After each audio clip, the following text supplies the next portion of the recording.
Naniniwala naman ang isang crime watch group na may anomalya sa insertion ng budget ng Kongreso. Yan hong ipinahayag ng grupo matapos ang issue ng blankong bahagi ng General Appropriations Act o GAA 2025. Ang ilang dating kongresista dapat anyang kasuhan ang mga nangunguna sa mababang kapulungan ng Kongreso dahil sa paglalagay ng ilang aspeto sa budget.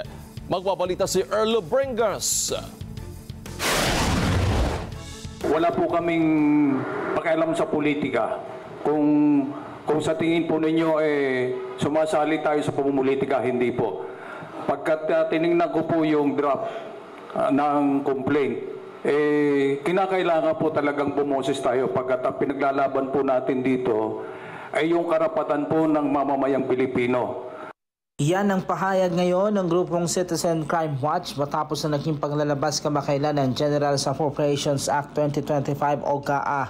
Ayon sa grupo, marami silang nakikitang lapses o idinagdag sa GAA na hindi naman umano dapat kailangan.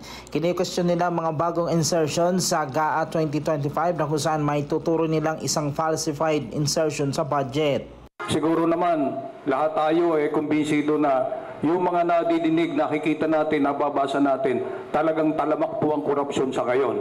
At hindi po tayo kinakailangang manahimik, kinakailangan po hindi lang tayo bumoses at sumali po tayo sa mga hakbang na mahahabol po natin kung sino man ang mga sangkot dito po sa ganitong anomalya.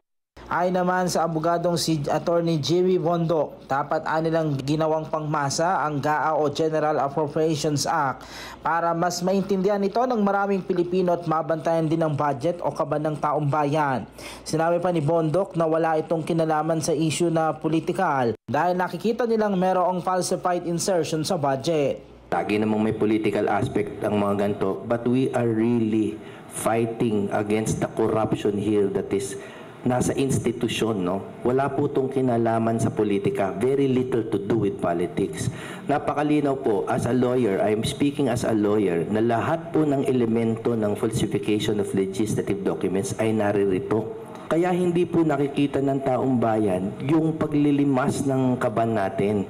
Ang trabaho namin dito in filing the case ay para bigyan ng ilaw, no, ng liwanag kung ano ba yung specific mechanism ng korupsyon. Naniniwala naman silang dapat linawin daw ng mababang kapulungan ng Kongreso ang issue para na rin sa kapakinabangan ng taong bayan para magkaroon ng kaalaman ng isang Pilipino sa nangyayari sa ating bansa lalo na sa budget. Maghahain sila ng criminal case sa mga nangunguna sa mababang kapulungan ng Kongreso at naniniwala silang may anomalyang nangyayari sa budget insertion. Itong pag-file namin ng criminal cases, hindi po kasama sa politika ito. Malinaw na mayroong krimen na nangyari.